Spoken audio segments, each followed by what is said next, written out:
السلام عليكم ورحمة الله وبركاته. معاكم كابتن خالد. معانا النهاردة حصة الأبعاد بتاعة العربية زي ما احنا شايفين دلوقتي مع باشمهندس أحمد.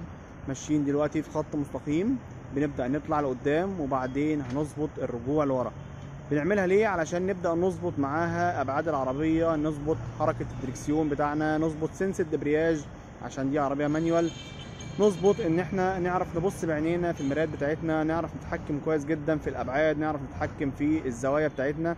وزي ما احنا شايفين مع باشمهندس احمد بيبدا ان هو يبص في المرايات بتاعته كويس جدا علشان يقدر يظبط الزاويه بتاعته ويقدر يتحكم فيها لما يجي يرجع بظهره سواء في شارع ضيق او في شارع مستقيم.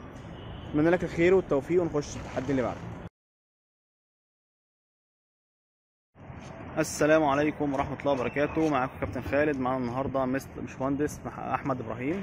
زي ما احنا شايفين دلوقتي بنعمل الركنة العمودي على الرصيف علشان نقدر نظبط منها الركنة ونعرف نظبط ابعاد العربية، نعرف نظبط حساسية الدركسيون معانا في اللف وضبط الدبرياج بتاعنا. زي ما احنا شايفين دلوقتي مع باشمهندس احمد ابراهيم بيبدأ ان هو يطلع لقدام عشان طبعا القمع الرابع يمين ورا بالنسبة له ظاهر، فبالتالي لازم يتأكد مليون في المية ان القمعين ورا ظاهرين معاه في المرايات. زي ما احنا شايفين هو بيبدأ يطلع واحدة واحدة، التحكم في الدبرياج كويس جدا. العربية طبعا ما بتبطلش منه، طول ما انت بتعرف تتحكم في دركسيونك، بتعرف تتحكم في دبرياجك، فانت بقيت ممتاز في المانيوال. لان طبعا السواقة بتحتاج تظبط 3 حاجات، هي ايدي ورجلي وعيني. طبعا احنا دلوقتي بنظبط ال3 مع الركنات. الركنة دلوقتي العمودي بيبدأ ان هو يرجع واحدة واحدة، ولازم يركز كويس جدا في مراياته، لان لو ما ركزش في المراية بالتالي هيخبط الإقماع، او لو جنبه عربية يمين او شمال هيبدأ يخبط العربيات.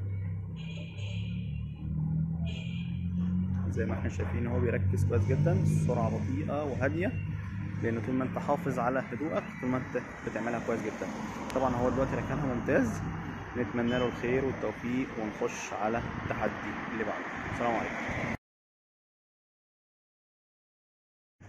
السلام عليكم ورحمة الله وبركاته. معاكم كابتن خالد. معانا النهاردة باشمهندس أحمد إبراهيم. زي ما احنا شايفين دلوقتي بنعمل الركنة الموازي للرصيف. زي ما احنا شايفين بنعملها طبعا بين عربيات.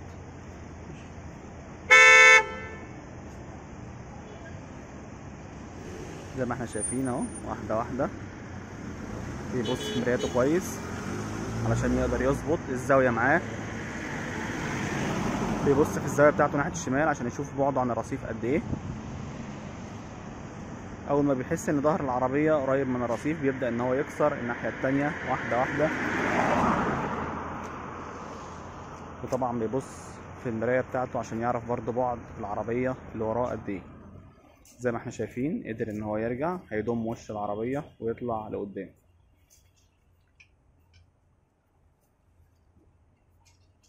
يضم شوية وش العربية عشان هو حاسس ان هو بعيد عن الرصيف شوية.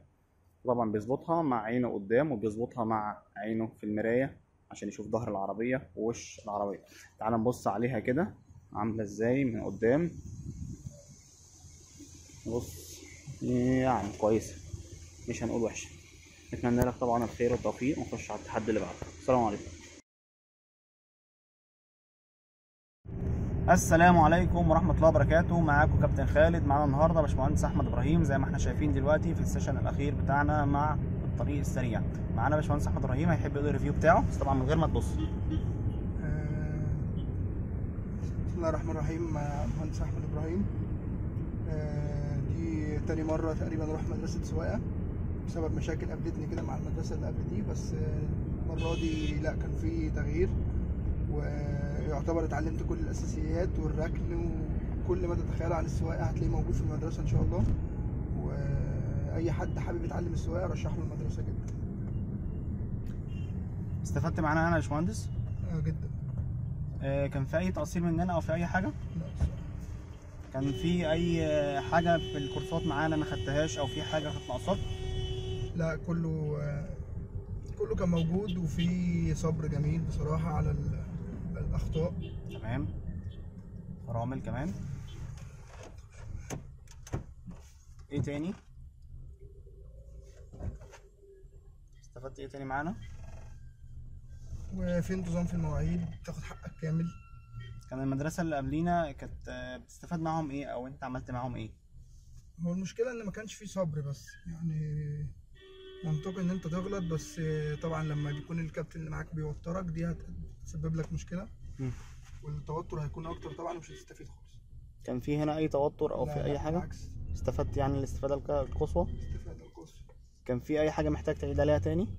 شوية الركنات بس انا كان عندي فيها مشكلة وكابتن خالد كان عنده صبر الصراحة في موضوع الركنات ده، لغاية لما الحمد لله بقى افضل معايا. تمام.